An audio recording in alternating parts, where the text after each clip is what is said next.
Chicago, the 1980s, a city of broad shoulders and even bigger hair. TV was the background hum. It was the national fireplace. Everyone gathered around it. Local news anchors felt like family, or at least neighbours. Cable television was slowly creeping in. A luxury. But many homes still had rabbit ears, perched on their sets. Fiddling with them was a common ritual, hoping for a clearer picture. It was just how things were back then. You accepted the snow. WGN was a titan, Channel 9, a superstation. Its signal reached far beyond Illinois. It carried Cubs games to distant states. It felt like Chicago's gift to America, or maybe a boast. Then there was WTTW, Channel 11, the PBS station, home of thoughtful shows and British sci-fi. Doctor Who was a weekend fixture for many. People expected a certain kind of programming. Calm, educational, maybe a little bit dry, not what was coming. Max Headroom, he was everywhere, the real one, I mean, the Sikikachi computer-generated VJ. He sold new Coke, he had his own show, he was supposed to be the future or a parody of it. His jerky movements and digital stutter, it felt new, it felt cyber, it felt like 1987. But on one strange November night, his famous face was stolen, used for something else, something far more chaotic and deeply unsettling. That Sunday night, November 22nd, it was ordinary. Families settled in after dinner, maybe meatloaf, or perhaps those new microwave meals. The TV guide was open on the coffee table. Channels were being flipped, plans were being made. The airwaves carried their usual cargo, sitcoms, movies, news. No one expected the smooth flow to rupture, to be punctured by a pirate transmission, a ghost in the machine. Before the internet, TV was the ultimate shared screen. The first strike hit WGN-TV around 9 o'clock. Sportscaster Dan Roan was on screen, talking scores, highlights. Suddenly the screen went black.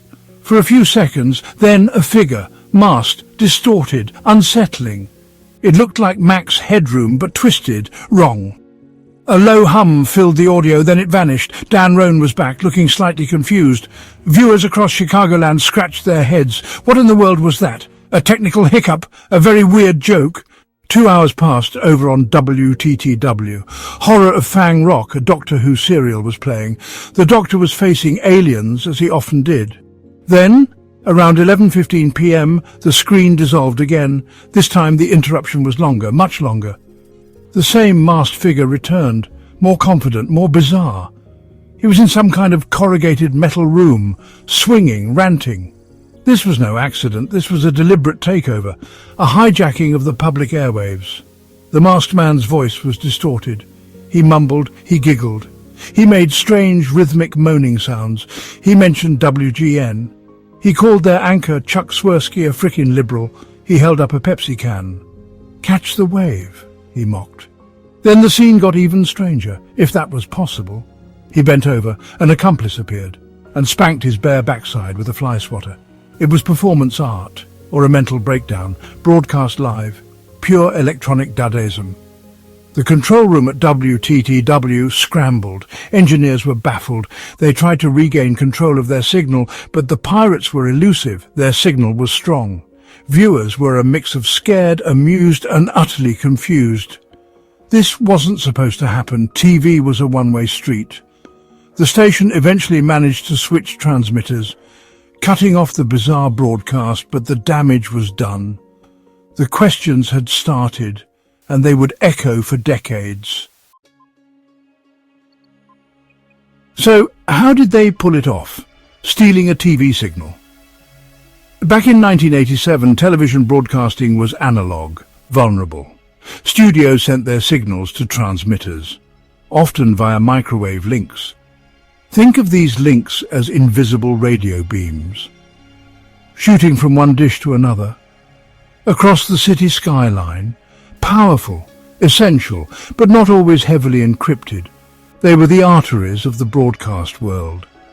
And these pirates found a way to tap in, or maybe just shout louder. It was a different technological age. The hijackers needed specific equipment, fairly powerful stuff. A transmitter of their own, a directional antenna. They needed to know where to point it, either to overpower the station's main transmitter signal, which is hard, like out-shouting a rock concert, or more likely to intercept and replace the microwave feed. This required less raw power, but more technical skill. They weren't just random pranksters with a walkie-talkie. These were people who understood the system and its weaknesses. One popular theory, they targeted a microwave receiver, perhaps one located on a tall building, like the Sears Tower or the John Hancock Center.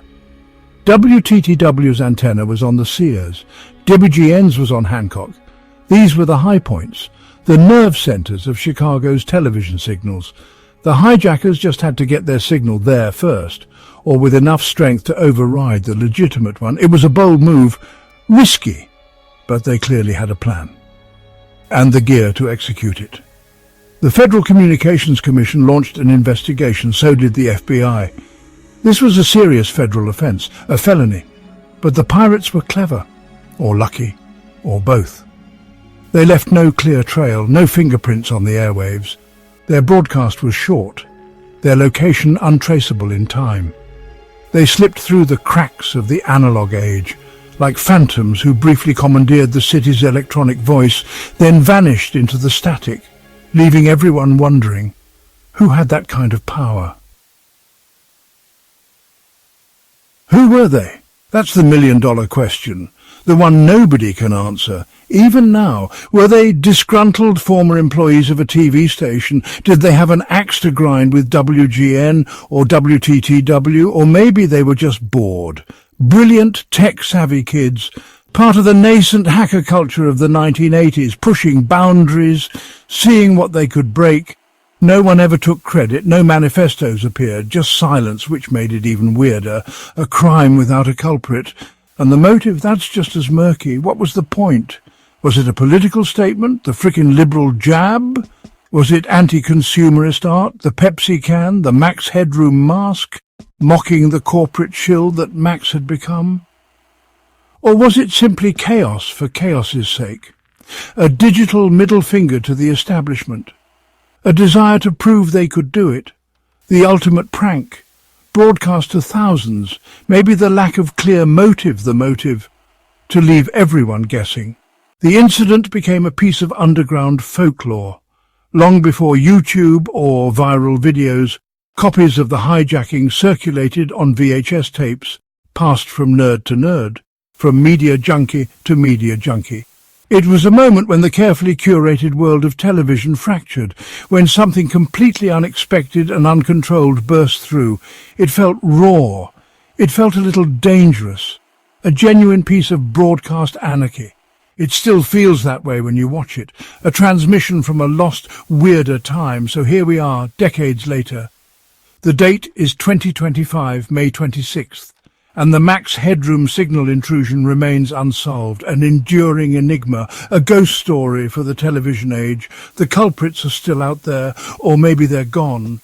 But their bizarre broadcast lives on, an endless loop, playing over and over in our collective memory, much like the pirate's distorted voice, and the unanswered questions that echo. Who did it, and why? The static never fully cleared.